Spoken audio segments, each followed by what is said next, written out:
Hello everyone, and we are live for our whole school assembly. It's Captain America here, hiding behind my shield. I trust you're all well and have been working hard this morning in Power Maths. I've seen there's lots of wonderful work going on, seen some brilliant literacy as well. This morning's literacy challenge was all about superheroes. It was about Superman's dilemma. And it's wonderful to see some work coming through. If you're joining us, do put a comment in the box because we like to see who's here and who's watching us this morning. It's been wonderful to see all your dressing up photos. I've seen some amazing dressing up across the Prince of Wales Virtual School. I've seen lots of Batmans, lots of Supermans, some Batgirls, some Supergirls. Who else have I seen? I've seen an Owlette, which I've never seen before. I've seen a Zorro this morning. Who else have I seen? I've seen a few Captain Americas, which is wonderful, carrying on the Captain America theme that we've got going on today. Fantastic. Who else have I seen? I've seen wonderful pictures of lots of princesses as well. Because not just superheroes this morning, it's princesses, which is wonderful to see. So I can see that I've already got 12 people watching us. We were 1 minute early today. I've got 12 people watching us. If you're there, do put a comment in the comment box. We'd like to see who's here. Here's our first one. Good morning to Elsie and Henry who are watching us. Hello, Elsie and Henry. Thank you for joining us for our whole school assembly this morning. Wonderful to see you. I hope you've had a super morning in Superhero HQ.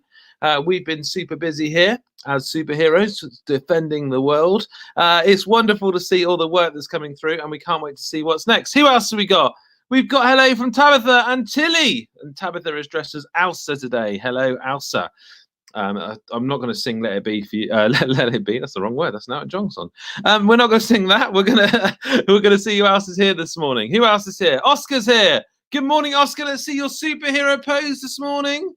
Oh, fantastic. Oh, Jason, I've seen a picture of Jason dressed as Captain America this morning, peering through his rainbow in the window, which is fab. Good morning to Evelyn, who's watching us. Oh, it's fantastic. We've already got 24 people watching us, which is amazing. And I've no doubt there'll be more people popping up as the stream continues. Right then, I don't know if you know, I'm sure you do know, but us superheroes love a spot of live music. And what better this morning to be joined by a fantastic duo with a strong connection to the school. Matt and Claire Tarling. Good morning, Matt and Claire. Hello. Good morning. Hello, everyone. Thank you for being our special guest today in Assembly. For those who don't know you, can you explain your connection to the school? So we've got two boys. We've got Callum and George. I've got a picture of George here. Hang on a second. Oh, fantastic. So, George is upstairs. He didn't want to say hello in person, but there's George. That was George Shakespeare Schools with Prince of Wales last year. Fantastic. So he's now year 5. And so we are George's mum and dad. I'm a governor at Prince of Wales still really closely connected, which is fantastic. So brilliant. I believe you're going to play us a spot of music this morning. Well, now, yes, we're going to play you a couple of jigs to start with from Ireland. Ah, fantastic. And what's the significance of the Irish music? Claire, I know you were telling me that there's a particular reason for the Irish music, isn't there? Well, we thought partly because Irish music is our favourite type of music. We both play lots of other stuff, but we've both spent a lot of time in Ireland, basically learning how to do what we're about to do. But I'm going to tell you a tiny little bit about the potato famine after we've played these jigs. Brilliant, fantastic. I'm going to hand over to you guys. Okay. Thank you. You start. I can't remember what we're doing. Champagne jig. 2, 3, 4.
fantastic, guys. Thank you so much. Oh, wow. What fantastic playing. We've got a few people that are saying hello to us, and I don't want to miss anyone out, so I'm going to pop a few people up. Good morning to Evelyn. Thank you for watching. Hello, Abel. Wonderful to have you with us this morning. Who else have we got here? Orson is saying, hello, everyone. We're having a super day. Wonderful, wonderful. Good morning, superheroes and Princess Love from Zorro Indie. Good morning to Lucas, who's watching. Lucas was playing some music in assembly yesterday. Thomas is watching and Rosa's watching. Thank you so much. Jessica and Joshua are watching. The Mills family say it's nice to see you from the Mills family. Grace is watching dressed as Snow White this morning. And then we've got our first question from the Weiss family. How long have you been playing for? Wow, now I've been playing almost 40 years, so yes, quite a long time. Fantastic. Yeah, I started when I was 6. Oh, brilliant. We got the same question from Thomas Mills as well. Marina saying lovely music. I think that's Abel there. Oh, Orson asks, how do you play so fast? Lots and lots of practice. Lots of practice. After a while, when you've played for enough years and you've done enough practice, your fingers kind of move on their own and you don't have to think about it so hard. True. Yeah. Our next question is, how long did it take to learn to play the violin? Still learning, I think, would be the truthful answer to that. Yeah, definitely still learning. You never feel like you know it all. You've never arrived. Always learning, always learning. Always something new on the horizon.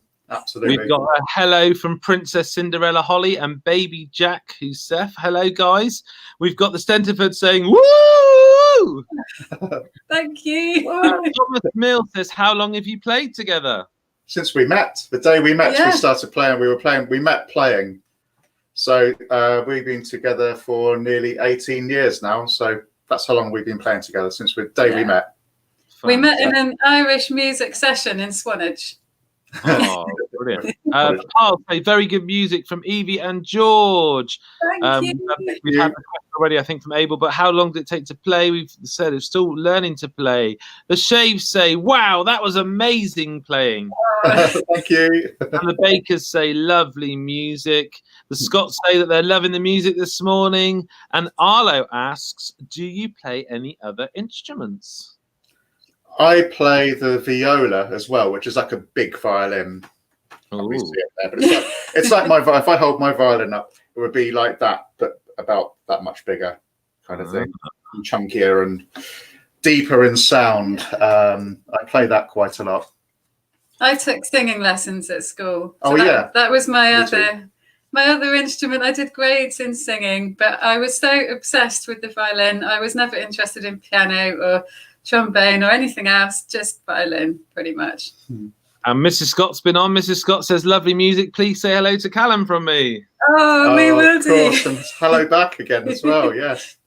And the Perrys say, wow, Mia and Arthur love the music, and they're loving my outfit too. Fantastic. Wonderful. I'm going to hand back over to the Tarlings now, because we're going to let them carry on, okay? Okay, I was just going to say a little bit in this assembly about something that happened in Ireland about 200 years ago, which relates to the music we're playing today. And what happened in Ireland 200 years ago was that they ran out of potatoes. They were very dependent on potatoes for their food and their nutrition. And there was a potato famine. And the population of Ireland was almost cut in half through the famine because people were hungry, and a lot of people moved away. And when they moved away from Ireland, they went to places like Australia and Canada and America, New Zealand. So there's Irish people all over the world. And when Matt and I have been traveling around the world, whichever city you go to, you can always find an Irish session. I've been to a lot of Irish sessions in America, particularly. Yeah. And people play all the same tunes, and you can make friends really quickly. And I think this relates a little bit to what's happening at the moment, because human beings, we've always gone through periods where things have been difficult, where we've had to face things that aren't comfortable. At the moment, we can't see our friends, and we can't go to our clubs, and we can't go to school. But people always come out the other side. And what came out of the potato famine was that Irish music was spread all over the world. Totally. And the next two tunes that we're going to play, we can't quite remember which countries they come from, because some Canadian tunes, Scottish tunes, American tunes, it's sometimes really hard to tell the difference. Is that Irish or is it Canadian? We're not quite sure. It's all a bit mixed up, but they have been written by players from all around the world, where the Irish settled. They ended up creating their own communities of people with families, and they had their people who were musicians, and they would write music, some of them. So these are tunes that I know for a fact are pretty much not from Ireland, and I'm happy to be proven wrong. So yeah. So, Brilliant, guys. Take it away. So tunes of No Fixed Abode. Yeah, a couple of reels. These are the last two tunes were jigs. These are reels. 2, 3, 4.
Fantastic in there Thank from you. the Tarlings. Absolutely brilliant. We've got a few people saying hello. We've got Imogen saying hello.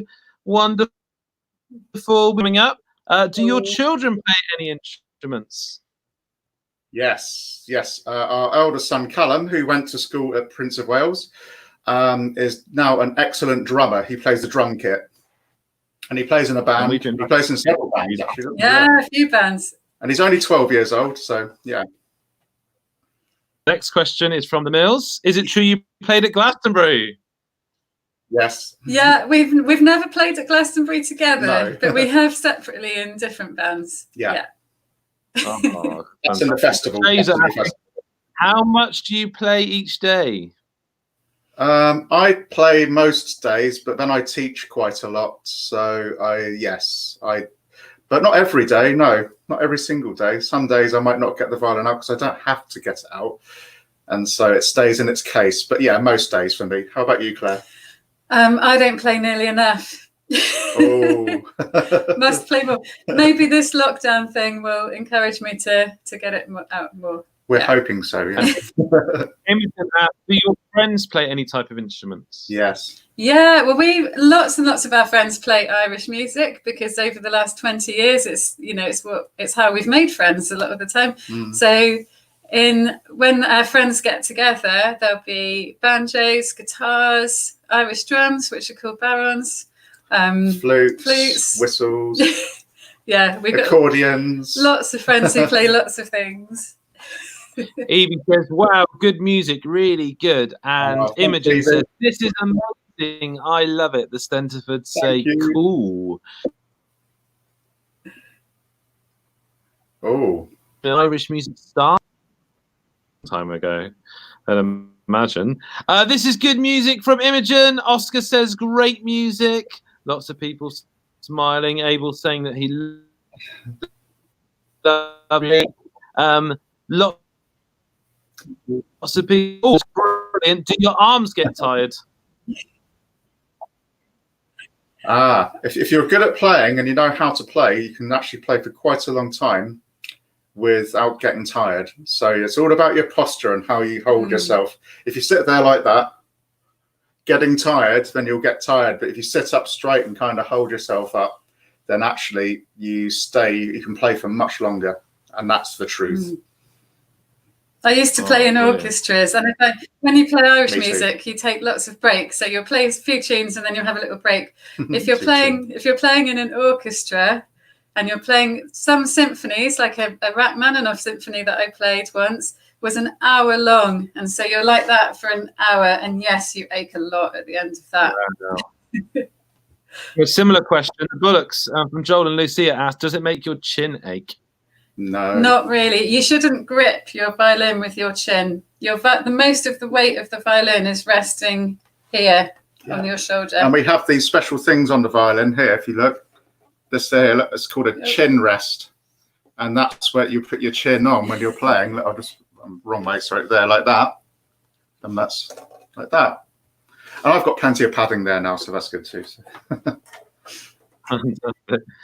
Abel says that his mum can sing Bollywood songs. I think we should get Abel's mum on some drop us an email if you want to do that. She plays the violin too, and we've heard Grace playing at school before. What made you start at the violin? Says do you want to go first, or shall I? Okay. For me, it was, I had a couple of friends called Eleanor and Rachel. I think their mum might be watching because I texted her before we started. Say hello, Sue, if you're watching. Hi, Sue. Whenever I went to their house, there was always violins, and I used to look forward to going to see them just so I could play the violins as well as playing with them. And I also heard a piece of music by Vaughan Williams called The Lark Ascending. And that, even when I was about 3 or 4 years old, my mum's watching, and she will remember that I always used to ask to listen to it. And it's the story of a lark flying up into the sky, and the violin is the lark. And the music goes up and up and up, and then it comes down and down and down like a bird. And I loved it. And that made me, I had to start playing the violin. Matt's go. Okay. I started playing the violin, so I didn't have to do as much PE at school. But that's the truth. Yeah, it was cold and wet outside, and I got asked if I wanted to do music lessons. So I'd miss 1 PE lesson a week if I did that. And I thought, oh, actually, I'll give the violin a go. Why not? And it turned out I was actually quite good at the violin. It was a complete surprise. We've all got our different motivations, Matt. That's fine. The music. And the Mystery Dyers, Imogen asks, is it hard work to learn the violin? It can be. It can be, yes. Yeah, it's quite difficult. If you love it and if you're obsessed by it, then it doesn't feel like work because you're thinking, I can't wait to get my violin out. And then it doesn't feel like work. If you don't really enjoy it, if it's a chore, then it's a really hard instrument to learn, and it takes a long time. Really, yeah. But also, what I find is really good with the violin, because it's so difficult to get a good sound out of it, that when you do actually get a good sound coming out of it, when you're playing it, you feel really good, like you've really achieved something, because it's so difficult. So yeah, I think that's a good way of saying it. Yeah. Fantastic. We got a couple of final questions, I think. Why do you put your chin on the violin? Because that's how you hold a violin. Keeps it steady. You can play without. You can't play without it on. Yeah. But it's just you have better posture because you're straight. Which means you can hold it properly as well. And then if you hold it properly, you don't get as tired as quickly, which kind of answers that question from earlier as well. Thank you, Evie. Should we hand over to you for one final song? Oh, we hadn't prepared one, but yeah. Yeah, sure. Another one to finish from what would everyone like? Do you want something slow or fast, or what would you like? Oh, something happy. Something happy. no laments then. Yeah. Okay. We'll finish with the tilings. Thank you so much, everyone, for joining. It's been a wonderful assembly. Thank you to Matt and Claire. Thank you both so much. Yeah, sure. Yeah. So this tune is from Canada, okay, and it's called "The Mouth of a Tobique." Nice and swingy as well. Like all Canadian fiddle music, it's really swingy. 1, 2, 3, 4.